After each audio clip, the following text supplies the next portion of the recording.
राजा लौट आया। राजा के आगमन में उनकी प्रजा इंतजार कर रही थी। उनके लोगों को मार के खाने वाले राक्षस से सिर्फ उनका राजा ही बचा सकता है, इसका भरोसा था। एक प्रजातांत्रिक देश में मैंने सर्विस ज्वाइन करने के बाद उसे ढूंढने की बहुत कोशिश की, फिर मैंने ढूंढना छोड़ दिया। 70 करोड़ लोगों के बीच इतना बड़ा साम्राज्य, इतनी बड़ी व्यवस्था, कैसे? इस बात की परवाह भी है वहां कौन जीता, इसकी दिलचस्पी भी। कमिश्नर बदल कर आ रहा है, ये कोई खबर है? सर, खबर पोस्ट देखकर नहीं बनती, उस पोस्ट पर जो पर्सन आ रहा है उसे देखकर बनती है। एक माफिया साम्राज्य का राजा हो गया।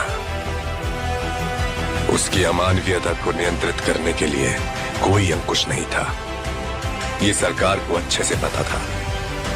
अंत को इतिहास में मिलाने के लिए केंद्र सरकार ने एक कठोर निर्णय ले लिया था। क्या है उसका status? Notorious assassin, now retired. Retired? वो क्या? उस बारे में तो कुछ लिखा नहीं। अब क्या करें सर? उससे तो मैं निशाने पे रख के मारूंगा। तेरा काम खलास। जिन लोगों ने उसका हाथ पकड़ा, उसने आखिर तक उनका हाथ नहीं छोड़ा। उसके वजूद को वो लोग आखिरी सांस तक नहीं छोड़ेंगे। वो एक वीर योद्धा की तरह आगे से वार करता है, कायरों की तरह छुपकर पीछे से नहीं। एक सड़े कुत्ते को मारने के लिए इतने सारे राक्षसों का क्या जरूरत है मेरे भाई? वो कुत्ता नहीं, शेर है। तो फिर उस शेर को हम कुत्ते की मौत मारेंगे। आप सिर्फ एक इशारा कर दो। हर एक जंग की वजह स्वार्थ होता है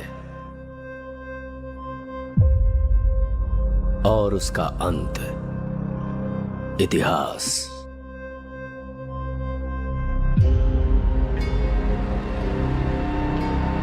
सरकार की नजर में वो एक शैतान है, लेकिन जनता की नजर में वो एक फरिश्ता है। वह जिंदा है, रॉकी भाई जिंदा है। वो सारा सोना लेके अमेरिका निकल गए। उनकी बैठने की कुर्सी से लेकर सोने का पलंग तक सब कुछ गोल्ड है। जब तक बुलेट है तब तक ही गन की वैल्यू है, और हिम्मत वाले जिगर की सांस रहने तक वैल्यू है। हर हाथ की एक औकात होती है। गलत मत समझिए, ऐसा नहीं है कि खून की प्यास कम हो गई है मुझ में। अपन से बहुत बड़ी भूल हो गई। बिना किसी स्वार्थ के दूसरों की फिक्र करने वाले बहुत कम लोग हैं इस दुनिया। जिसे पूरी फोर्स नहीं पकड़ पाई, उसे एक आम आदमी ने पकड़ लिया। नामो निशान मिटा दो। ओके मैडम, वो हमें कुचलने के लिए पूरी फौज लेकर आ रहे हैं और वो हम सबको मिटा कर ही दम लेंगे। इस कैमरे को भी अपने हथियारों में शामिल कर लो। की रखवाली के लिए अरब से एक ताकतवर सेना तैनात करता है, मगर असली युद्ध यहाँ से शुरू हुआ। इस साले शेर को कभी तुमने देखा है क्या? तेरे सामने जो खड़ा है वो शेर ही है।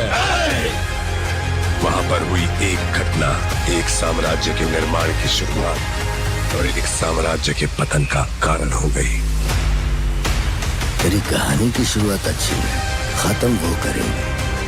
रहने दीजिए, एंडिंग में कुछ एक्शन हो तो अच्छा ही है। उसे छोड़ना मत, उसका क्रोध तू नहीं जानता। अब हमें अगर कोई इंसाफ दिला सकता है तो वो आप हैं।